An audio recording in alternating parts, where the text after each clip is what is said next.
Leader of opposition साहब ने जो तकरीर की वो इतनी तफसील में थी कि अगर मैं उसका जवाब देना शुरू कर दूं और उसमें तकरीबन हर नुक्ता ही ऐसा था जिसके ऊपर हकाइक बरक्स रखे जा सकते हैं, तो मैं तो अगले 2 दिन सिर्फ यही तकरीर करता रहूँगा। तो इसलिए मैं सिर्फ चंद बातें जो उन्होंने कही जो रिकॉर्ड की दुरुस्तगी के लिए या हमारा नुक्ता नज़र सामने रखने के लिए ज़रूरी हैं कि उनके ऊपर बात की जाए, और मुख्तसर मैं बात करूँगा इन चीज़ों के ऊपर। सबसे पहली चीज़ जी उन्होंने जो बड़ी मेरे दिल को लगी और मुझे बड़ी पसंद आई उनकी बात, उन्होंने कहा कि हुक्मरानों का काम होता है कि यतीमों और बेवाओं का जो कमज़ोर तबके हैं उनका ख्याल किया जाए। इस बात की मैं मुकम्मल तौर पे तायीद करता हूं और इसीलिए मुझे फ़ख्र है कि मैं एक ऐसी पार्टी का कारकुन हूं जिसके लीडर ने हुकूमत में आने के बाद नहीं, जिसने जिंदगी में अपनी इतनी बेवाओं और यतीमों की शौकत खानम के जरिए, नबल यूनिवर्सिटी के जरिए, इमरान खान फाउंडेशन के जरिए खिदमत की है कि शायद किसी और पाकिस्तानी ने ना की हो।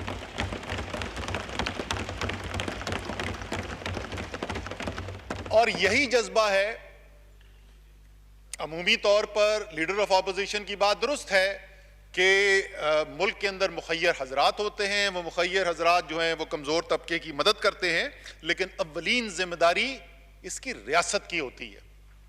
ये सबक हमें किसी बरतानिया के या किसी मगरिब के मईशत के एक्सपर्ट से या सियासतदान से नहीं मिला, ये सबक हमें हमारे दीन ने सिखाया। उस रियासत मदीना जिसका हम ख्वाब देखते हैं, ये दुनिया की पहली वेलफेयर सोसाइटी वहां पर बनी। रियासत ने जिम्मेदारी उठाई पहली दफा कि जो गरीब है, नादार है, कमजोर है, सबसे पहला हक उसका है रियासती वसाइल के ऊपर। तो ये जिम्मेदारी ये कह देना कि ये काम सिर्फ मुखय्यर लोगों का है और वो जाती हैसियत में लोगों की मदद करें, शायद अगर लीडर ऑफ ऑपोजिशन उन लोगों के साथ जाकर बैठें जो पनाहगाह के अंदर आते हैं, जिनको लंगर खाने से खाने को मिलता है, इज्जत एहतराम के साथ मिलता है, तो शायद वो कुछ मुख्तलिफ बात करें। और क्योंकि एक जाती यकीन है वजीर आजम का, इसलिए ये मुझे बड़ा फख्र है इस बात के ऊपर जो मैं आपको बताने जा रहा हूं कि प्राइम मिनिस्टर सेक्रेटेरिएट और प्राइम मिनिस्टर हाउस के अखराजात में 108 करोड़ रुपए सालाना की कमी करके ये काम किए जा रहे हैं।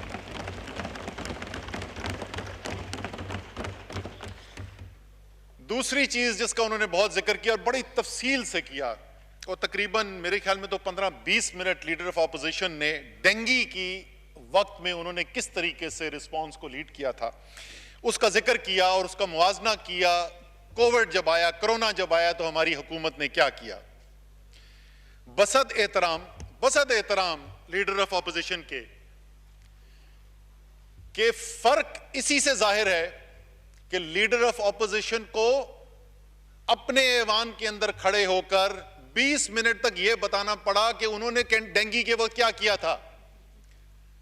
कोरोना में हुकूमत पाकिस्तान ने जो काम किया, स्पीकर साहब, उसकी गवाही कौन देता है? लैरी समर्स, अमेरिका का former finance minister, Barack Obama का चीफ इकोनॉमिक एडवाइजर कहता है कि अगर अमेरिका ने पाकिस्तान की तरह कोरोना का मुकाबला किया होता तो खरबों डॉलर बचाता अमेरिका।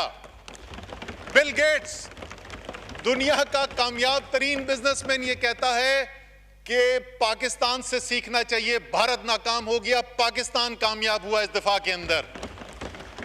आलमी सेहत का इदारा वर्ल्ड हेल्थ ऑर्गेनाइजेशन कहती है दुनिया में 5 मुल्क हैं जिनसे सीख सकती है दुनिया कि कोरोना का दिफा कैसे किया जाता है, पाकिस्तान उन 5 में से एक है। वर्ल्ड इकोनॉमिक फोरम कहता है 7 ममालिक ऐसे हैं जिन्होंने कोरोना आने के बाद अपनी मईशत में ऐसे इकदाम किए जो दुनिया के लिए मिसाल हैं और दुनिया सीख सकती है उनसे, और पाकिस्तान उसमें से एक है।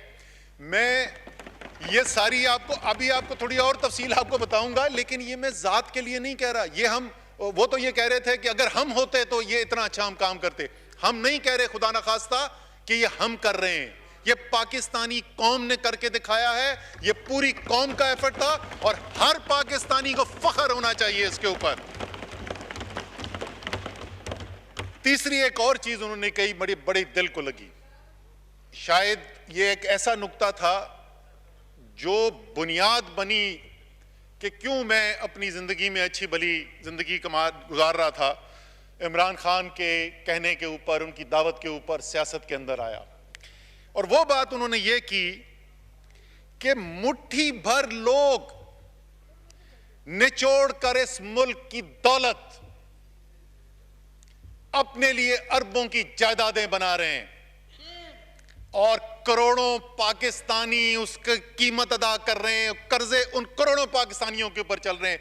ये तो मेरे दिल की बात थी जो लीडर ऑफ ऑपोजिशन ने की।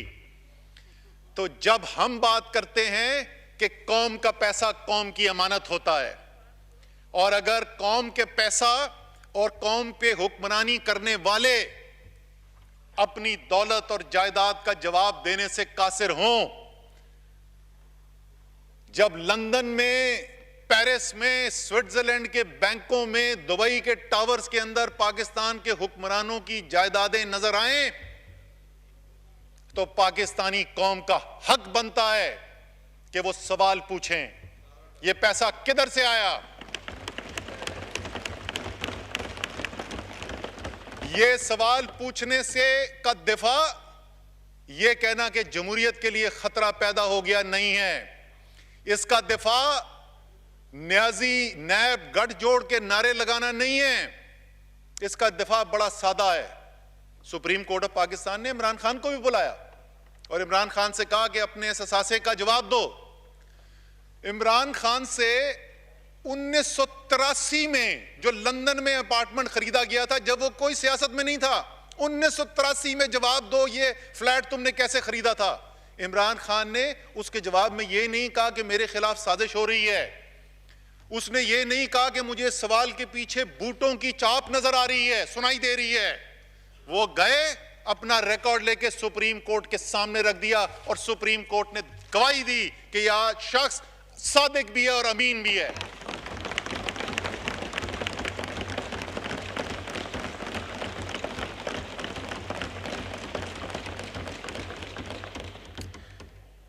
फिर उन्होंने जिक्र किया बड़ी तफसील से, और ये उनका हक बनता है, बड़ी तफसील से उन्होंने जिक्र किया कि पंजाब के अंदर वो एक और बात है कि मुस्लिम लीग नून की तो हुकूमत पूरे पाकिस्तान में थी, लेकिन मंसूबे उन्होंने जितने भी गिनवाए वो सब के सब जो है, शायद मेरे सुनने में कोई कमजोरी रही हो, शायद राजा परवेज अशरफ ने सुना हो कोई और सूबे की, ना मैंने नहीं जिक्र सुना, मैंने सिर्फ पंजाब के मंसूबों का जिक्र सुना। काश वो भी ये करते कि जिस तरीके से इमरान खान ने उन लोगों के लिए जो कैंसर का इलाज रखने की सकत नहीं रखते, जो अमेरिका और बर्तानिया जाकर अपना इलाज नहीं करवा सकते, उनके लिए एक पाकिस्तान में एक इदारा बनाया। और जिस दिन ये सूरत हाल पैदा हुई कि 2013, और मैं उस वक्त लाहौर में, मैं तो उनकी गाड़ी में था साथ, जिस वक्त हम हॉस्पिटल जा रहे थे, जिस वक्त डॉक्टर्स को यह नहीं पता था कि जिंदगी और मौत की कश्मकश में कामयाब होंगे या नहीं होंगे, और उनको मशवरा दिया गया कि आपके लिए एयर एम्बुलेंस का हम इंतजाम करते हैं और एयर एम्बुलेंस से आपको अमेरिका, बर्तानिया वहां ले जाते हैं इलाज करने के लिए। उन्होंने कहा नहीं, मैं इसी अस्पताल में जहां गरीब तरीन पाकिस्तानी का इलाज होता है, मैं यही करवाऊंगा।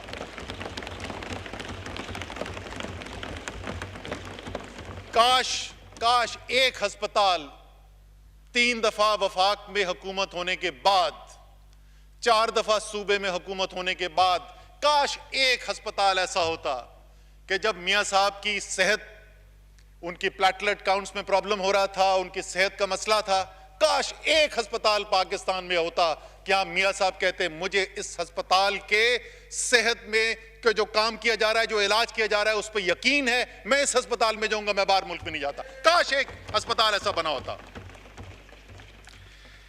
इसी के साथ जुड़ी हुई बात, गिला किया उन्होंने लीडर ऑफ ऑपोजिशन ने कि वजीर आजम हाउस में कम आते हैं। ये मैं पहले भी ऑन रिकॉर्ड कह चुका हूं, वज़ीर आज़म को भी पता है मेरी इस राय का, मेरे ख्याल में उनको इससे ज्यादा आना चाहिए हाउस में। लेकिन जनाब वो हाउस में आते हैं, कम आते हैं।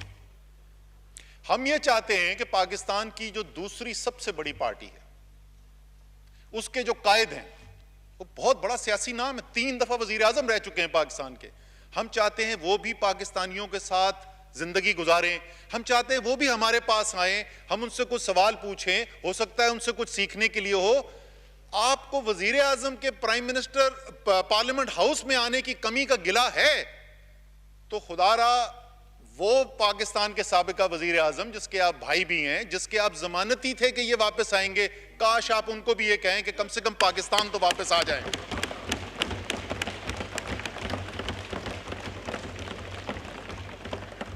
आखिरी 2 चीजें जिनकी मैं बात करूंगा जी, उसके बाद मैं अपनी तकरीर के ऊपर आऊंगा, मईशत के ऊपर।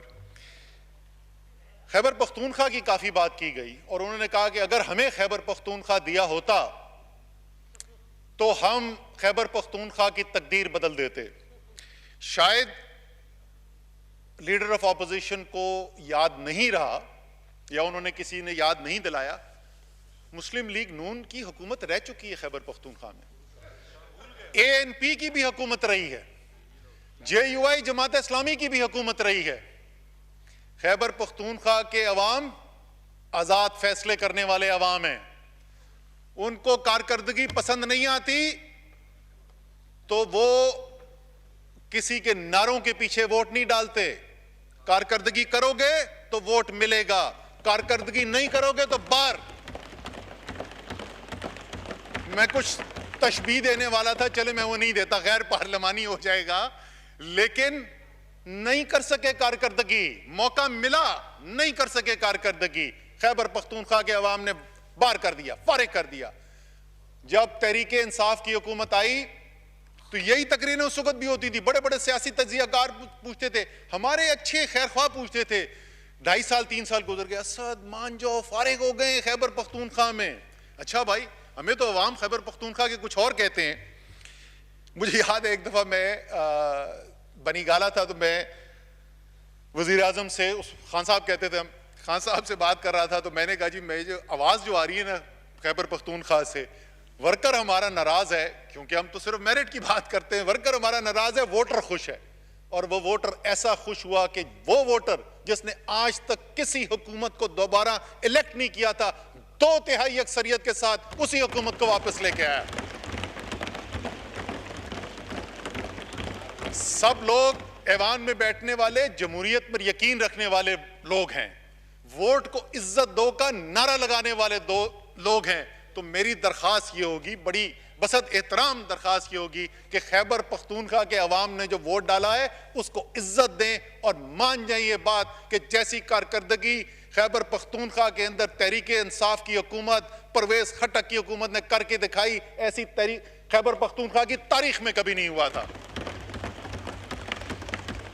आखिरी चीज जी, LNG प्लांट्स के ऊपर बड़ी तफसील से बात की गई, बड़े डॉलर सेंट और ये वो बताए गए। मैं अवाम के लिए आसान में टेक्निकलिटी के अंदर नहीं जाता, अवाम सुन रहे हैं, उनको हम टेक्निकल चीजों के अंदर नहीं घुमाते, बड़ी सादा सी बात है।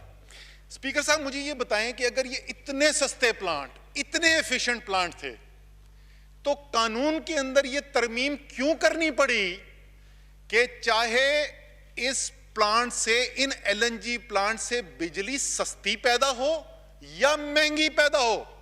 चले मैं थोड़ा सा 1 मिनट लगा देता हूं। एक निजाम है हमारे यहां, उसको कहते हैं मेरिट ऑर्डर। मेरिट ऑर्डर सिर्फ सादा सी बात यह करता है कि जो भी आपका प्लांट, बिजली का कारखाना जो भी सबसे सस्ती बिजली बनाएगा, सबसे पहले वहां से बिजली तरसील की जाएगी ताकि पाकिस्तान के अवाम को सबसे सस्ती बिजली मिल सके, और जो महंगे होते हैं उनमें बाद में बारी आती है।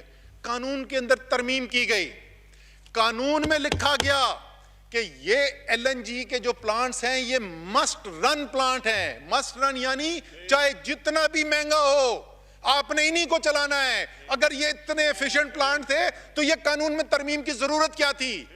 मैं आपको बताता हूं तरमीम में क्यों जरूरत थी। सर हमने वो कानून बदल दिया है, हम वो बोझ पाकिस्तान के अवाम पर नहीं डालने देंगे। उस फैसले के अंदर अगले 2 साल की हमने कैलकुलेशन करा के देखी, 2.5 साल की, हाँ उमर, 2.5 साल की कैलकुलेशन करा के देखी। सिर्फ 2.5 साल के अंदर पाकिस्तान के बिजली के सारिफ को इन महंगे प्लांट से बिजली मजबूरन ना खरीदने की वजह से 140 अरब रुपए का फायदा होगा। 140 अरब रुपए यह टीका लग रहा था। वो थर्मल एफिशिएंसी के बारे में हम सब डिस्कस कर सकते हैं, लेकिन इस बात का सादा सवाल का जवाब जरूर हमें चाहिए। इसके बाद सर हम आते हैं अपनी जो मईशत के ऊपर बात करने के लिए। एक बहुत बड़ा तफसीली हिस्सा इसके अंदर यह था कि दूध और शहद की नहरें बह रही थी, चारों तरफ हरियाली थी, पाकिस्तान तरक्की की राह पर तेजी से चल रहा था। तो सबसे पहले तो एक स्पीकर साहब छोटा सा वाकया आपको मैं बताता हूं। यह है बात आखिरी बजट की। मुस्लिम लीग की हुकूमत खत्म होने में हफ्ते बचे हैं। यह शुरू की बात नहीं है, यह हफ्ते बचे हैं। क्योंकि मक्सी साहब हफ्ते बचे हैं। असद उमर ऑपोजिशन के एमएनए, उधर पीछे में बैक बेंचर होता था, उधर से खड़ा हुआ एक तकरीर की मैंने, और मैंने कहा कि मईशत की ये हालत है और ये ज़खायर इतनी तेजी से गिर रहे हैं ज़र मुबादला के the Titanic is about to hit the iceberg. Titanic दुनिया की सबसे बड़ी समुद्री जहाज था जी। वो समुद्री जहाज अल्लाह ताला जो है गुरूर को बड़ी जल्दी डुबोता है जी। तो उन्होंने कहा कि ये अनसिंकेबल है, ये डूब ही नहीं सकता जहाज। तो पहली सफर पे वो निकला, आइसबर्ग को उसने हिट किया, बर्फानी तोदे को, और वो डूब गया। तो मैंने उसी की मिसाल दी कि पाकिस्तान की मईशत की इस वक्त यह हालत है। ये हमारी मईशत जो है वो टाइटैनिक की तरह बर्फानी तोदे से टकरा के डूबने वाली है। सर इधर ही फ्लोर पे खड़े हुए, यहीं पे जहां पे मैं खड़ा हूं, उस वक्त के वजीर खजाना जनाब मिफ्ता इस्माइल, और यकीन रखिए स्पीकर साहब, मिफ्ता इस्माइल का तहरीक इंसाफ से कोई ताल्लुक नहीं। मिफ्ता इस्माइल साहब ने खड़े होकर कहा, यह वीडियो मौजूद है, टीवी पे दिखाई जा चुकी है, बारहा दिखाई जा चुकी है, अगर किसी को कॉपी चाहिए तो मैं फिर दे दूंगा। यह मुस्लिम लीग नून की हुकूमत खत्म होने में हफ्ते रह गए। उन्होंने कहा असद साहब ठीक बात कर रहे हैं, लेकिन असद साहब टाइटैनिक बहुत बड़ा जहाज होता है, उसकी सिमत बदलने में भी टाइम लगता है, हम कोशिश कर रहे हैं। ये मुस्लिम लीग नून के वजीर खारजा इनकी हुकूमत खत्म होने के आखिरी हफ्तों में बात कर रहे हैं। सही। अच्छा, ये मुझे जी बड़ा जबरदस्त इन्होंने उमर अयूब साहब ने दिया है। 9 फरवरी 2018 का कार्टून है। ये पाकिस्तान की मईशत जो है उसका इंजर पिंजर निकला हुआ है, बेचारा वो ढांचा बना हुआ है, पीछे मशीनें लगी हैं उसको सांस देने के लिए, ऊपर लिखा हुआ है IMF। ये 9 फरवरी 2018 का है। ये इनकी हुकूमत खत्म होने से चंद महीना पहले की बात है। इमरान खान उस वक्त वजीर आजम नहीं थे पाकिस्तान के, ये उस वक्त की बात है। अब जरा ठोस हकायक में आपको एक दो, मुझे पता है ये बड़े नाराज होते, बोलते हैं यार आगे देखो ना, लेकिन जनाब जब आप पहले की बात करेंगे तो फिर जवाब में सुनना पड़ेगा। छोटी बात करूंगा मैं, ज्यादा नहीं, क्योंकि मैंने ज्यादा वो बात करनी है कि इमरान खान ने वजीर आजम बनने के बाद किया, किस तरीके से इस टाइटैनिक को बदला और उस आइसबर्ग से, उस बर्फानी तोदे से जो टकराने वाला था, उसे बचाया कैसे। जिस वक्त हमारी हुकूमत आई जनाब, उसमें आखिरी 3 माह के अंदर जो बैरूनी खसारा होता है मुल्क का, उसकी माहाना औसत $2 अरब थी। माहाना इंपोर्ट्स जो है हमारी दरामदात, वो तो $5 अरब से ज्यादा थी, तकरीबन $5.5 अरब माहाना पे पहुंची हुई थी। लेकिन सिर्फ बैरूनी खसारा जो था, राजा साहब जब आपकी हुकूमत छोड़ के गई थी ना, राजा परवेज अशरफ वजीर आजम थे जी, इनकी हुकूमत जब छोड़ के गई तो आखिरी साल में आपने पूरे साल में $2.5 अरब का बैरूनी खसारा छोड़ा था। जब इन्होंने छोड़ा तो 1 महीने में $2 अरब हो रहा था, और हर महीने हो रहा था। पाकिस्तान के ज़र मुबादला के ज़खायर जनाब $10.2 बिलियन थे। $6.7 अरब के कलील मुद्दती कर्जे लिए हुए थे। यानी जो नेट रिजर्व हमारे पास था वो कुल $3.5 अरब था जिस वक्त हमारी हुकूमत आई है। $5.5 अरब के महीने के अंदर इंपोर्ट्स हो रही थी, और $3.5 अरब के टोटल ज़खायर 2 हफ्ते के बचे हुए थे। इसीलिए इनके लोग मुझ पर एतराज करते हैं, तनकीद करते हैं, कहते हैं फौरन आईएमएफ के पास क्यों नहीं चला गया। भाई आप तो दूध और शहद की नदियां छोड़ के गए थे, आईएमएफ के पास जाने की जरूरत क्या थी। ये हालात हमारे पास छोड़ के गए।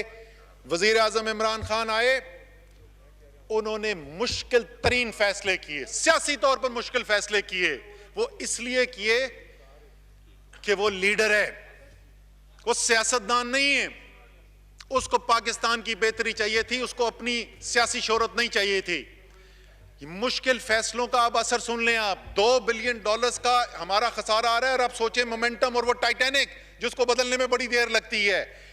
पहले जो हमारे 8-9 महीने गुजरे उसके अंदर हमने इसको आधा कर दिया। ये $2 अरब से सिर्फ $1 अरब माहाना रह गया।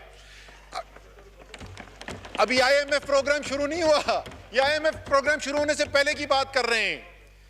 अगले साल, पूरे साल 19-20 में सिर्फ $4.5 अरब, यानी कि $400 मिलियन माहाना से भी कम, $2 अरब माहाना से लिया था। और अल्हम्दुलिल्लाह इंतहाई फख्र के साथ मैं ये आपको बता रहा हूं कि इमरान खान की हुकूमत ने, तहरीक इंसाफ की हुकूमत ने इस साल 1 दिहाई गुजरने के बाद, तकरीबन 1.5 दिहाई के बाद पहला साल होने जा रहा है कि बैरूनी खसारा नहीं, सरप्लस होगा इंशाअल्लाह ताला। पहले 11 महीने का सरप्लस है,